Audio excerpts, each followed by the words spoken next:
गांव की गलियों में उस दिन अजीब सी खामोशी थी। हवा भी जैसे धीरे चल रही थी, मानो उसे भी किसी अनहोनी का एहसास हो गया हो। जिस घर से हर सुबह सब्जी की खुशबू और बुजुर्गों की धीमी हंसी सुनाई देती थी, आज वहां सन्नाटा पसरा था। वह लड़की जो देश की रक्षा के लिए वर्दी पहनती थी, जब घर के दरवाजे पर पहुंची तो उसका दिल जोर जोर से धड़कने लगा। दरवाजा बंद था। उसने 2 बार आवाज दी, मां, बाबूजी। कोई जवाब नहीं। पड़ोस की एक बूढ़ी औरत धीरे धीरे पास आई। उसकी आंखें भरी हुई थीं। उसने कांपती आवाज में कहा, बिटिया, अंदर मत जा, तेरा दिल टूट जाएगा। लड़की घबरा गई। आंटी, हुआ क्या है? मेरी मां ठीक तो है ना? बूढ़ी औरत ने सिर झुका लिया। बिटिया, कुछ लोग थे, बहुत बुरे। तेरे माँ बाप ने किसी का कुछ नहीं बिगाड़ा था, पर फिर भी। इतना सुनते ही लड़की के पैरों तले जमीन खिसक गई। वह दरवाजा खोलकर अंदर भागी। घर वैसा नहीं था जैसा वो छोड़कर गई थी। दीवारों पर खामोशी लटकी हुई थी। चूल्हा ठंडा पड़ा था। वह कोना जहां उसकी मां बैठकर सब्जियां छांटती थी, अब खाली था। वह जमीन पर बैठ गई। उसकी आंखों से आंसू नहीं निकल रहे थे, जैसे शरीर सुन्न हो गया हो। कुछ देर बाद गांव के कुछ लोग हिम्मत करके आए।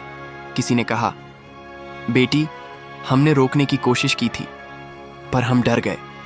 किसी ने कहा, वो लोग बहुत ताकतवर हैं। वह लड़की चुपचाप सब सुनती रही, फिर बहुत धीरे से बोली, क्या किसी ने शिकायत दर्ज करवाई?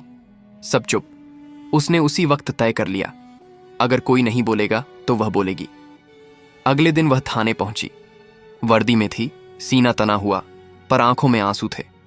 उसने पूरी बात बताई, लेकिन वहां बैठे लोगों के चेहरे पर कोई संवेदना नहीं थी। एक ने कहा, सबूत कहां है? दूसरे ने कहा, गांव की बात है, ऐसे मामले रोज होते हैं। उसने गुस्से को दबाकर कहा, अगर मैं आम नागरिक होती तब भी इंसाफ मिलना चाहिए था।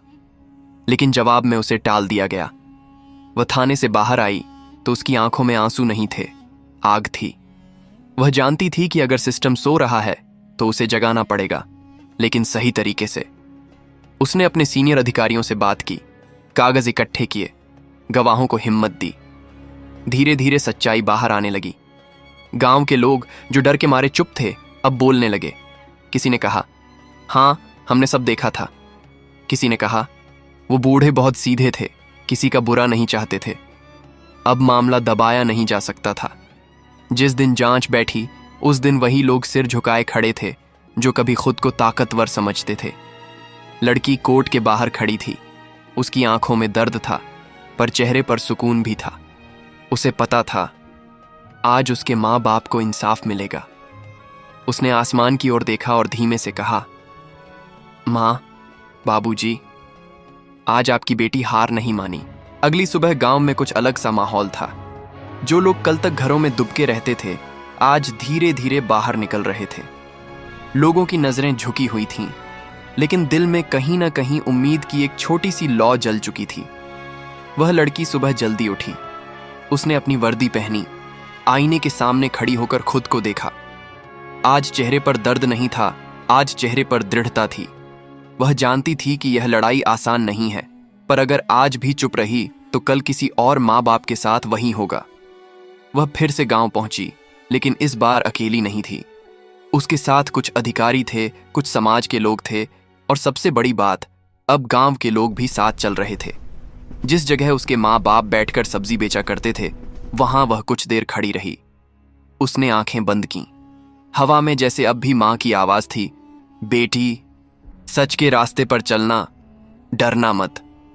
उसकी आंखें नम हो गईं, पर उसने खुद को संभाला। कुछ ही देर में पूछताछ शुरू हुई। लोगों से एक एक करके बात की गई। पहले लोग डरते रहे, लेकिन जब उन्होंने देखा कि अब कोई उन्हें दबा नहीं सकता, तो उनके दिल खुलने लगे। एक बूढ़ा आदमी बोला, हमने सब देखा था, लेकिन हम गरीब हैं साहब, डर गए थे।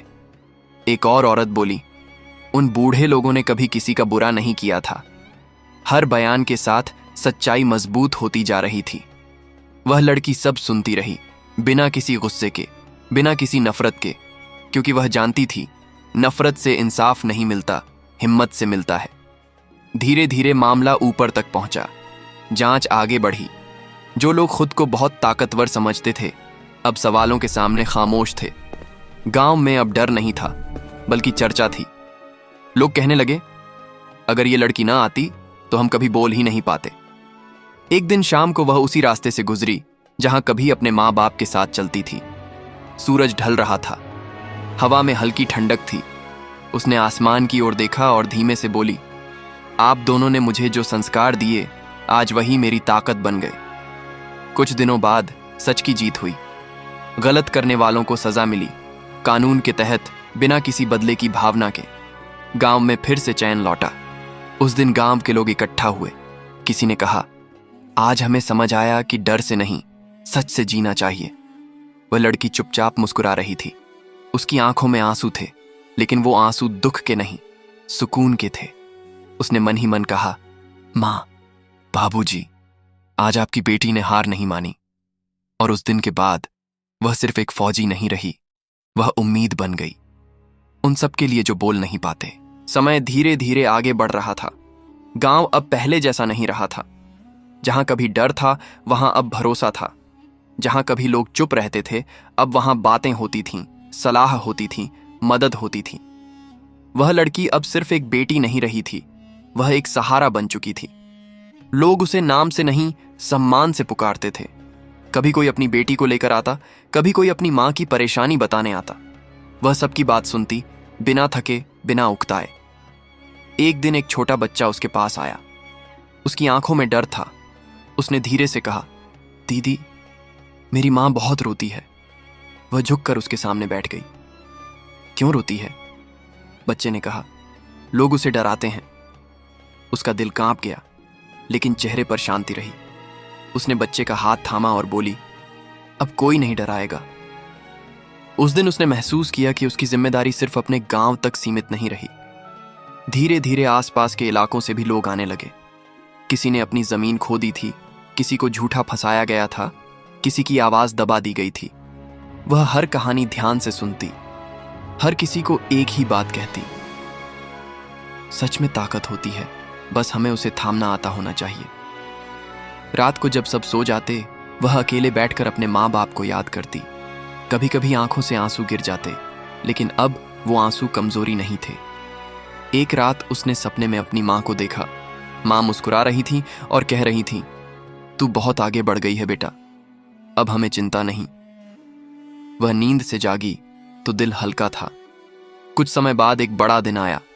पूरा इलाका इकट्ठा हुआ। लोगों ने मिलकर एक छोटा सा सामुदायिक केंद्र बनाया, जहां कोई भी आकर अपनी बात कह सकता था। उस दिन उसने सबके सामने कहा, ये जगह मेरी नहीं है, ये हम सबकी है। यहां डर नहीं, सिर्फ सच बोलेगा। तालियों की आवाज गूंज उठी, लेकिन वो तालियां शोर की नहीं थीं, भरोसे की थीं। उस रात वह अकेली अपने पुराने घर के पास गई। दिए के पास बैठी। आसमान में तारे चमक रहे थे। उसने धीरे से कहा, मां, बाबूजी, देखो, अब कोई अकेला नहीं है। हवा चली, जैसे किसी ने सिर पर हाथ फेर दिया हो, और वहीं बैठकर उसने मन में ठान लिया, जब तक सांस है वह किसी को भी अकेला नहीं छोड़ेगी। क्योंकि उसने जान लिया था, सच्ची ताकत लड़ने में नहीं, साथ देने में होती है। गांव में अब सुबह की रौनक लौटने लगी थी। जहां पहले सन्नाटा और डर था, वहां अब लोग एक दूसरे से आंख मिलाकर बात करने लगे थे। वह लड़की रोज सुबह उठकर उसी रास्ते से गुजरती जहां उसके माँ बाप कभी सब्जी बेचते थे। अब वहां एक छोटा सा चबूतरा बना दिया गया था, जिस पर एक दिया हमेशा जलता रहता था। उस दिन वह वहां रुकी। दिए की लौ हवा में हल्के से कांपी, जैसे कुछ कहना चाहती हो। उसने मन ही मन कहा, मैं जानती हूं आप यहीं हैं, मुझे देख रहे हैं। उसके भीतर अब पहले जैसी टूटन नहीं थी। दर्द था, पर साथ में ताकत भी थी। उसने तय कर लिया था कि वह सिर्फ अपने माँ बाप के लिए नहीं, बल्कि उन सबके लिए खड़ी रहेगी जो डर के कारण बोल नहीं पाते। कुछ दिनों बाद आसपास के गांवों से लोग आने लगे। किसी को अपनी जमीन की शिकायत थी, किसी को अपमान की, किसी को अन्याय की। वह सबकी बात ध्यान से सुनती, कभी ऊंची आवाज में नहीं बोलती, कभी किसी को नीचा नहीं दिखाती। लोग कहते, तुम में गुस्सा नहीं है, फिर भी लोग डरते हैं। वह मुस्कुराकर कहती, डर इंसान से नहीं, सच्चाई से लगता है। धीरे धीरे उसकी पहचान एक ऐसी इंसान की बन गई जो बिना शोर मचाए बदलाव लाती थी। एक दिन उसी गांव में एक छोटा सा कार्यक्रम रखा गया। बुजुर्ग, बच्चे, महिलाएं सब इकट्ठा हुए। वह मंच पर नहीं चढ़ी, जमीन पर ही बैठ गई, सबके बीच। उसने कहा, मैं कोई नेता नहीं हूं, ना ही कोई बड़ी अफसर। मैं सिर्फ एक बेटी हूं जिसने अपने माँ बाप से ईमानदारी सीखी है। भीड़ में सन्नाटा छा गया। उसने आगे कहा, अगर हम सब एक दूसरे का साथ दें तो किसी को डरने की जरूरत नहीं। सच कभी अकेला नहीं होता, हम उसे अकेला छोड़ देते हैं। कई आंखें नम हो गईं। उसी दिन से गांव में एक नई शुरुआत हुई। लोग आपस में बैठकर बात करने लगे। झगड़े बातचीत से सुलझने लगे। डर की जगह भरोसा लेने लगा। वह लड़की अक्सर शाम को उस चबूतरे पर बैठती, कभी बच्चों को पढ़ाती, कभी बुजुर्गों की बातें सुनती। उसे लगता था जैसे उसके माँ बाप उसी में जिंदा हैं, लोगों की हंसी में, सुकून में। एक शाम आसमान में हल्के बादल थे। उसने ऊपर देखा और धीरे से कहा, मैंने वादा निभाया, अब आप चैन से रहो। हवा चली, दिया टिमटिमाया, लेकिन बुझा नहीं। और उसी पल उसे एहसास हुआ, कुछ लोग मरकर भी खत्म नहीं होते, वो दूसरों की हिम्मत बनकर जिंदा रहते हैं।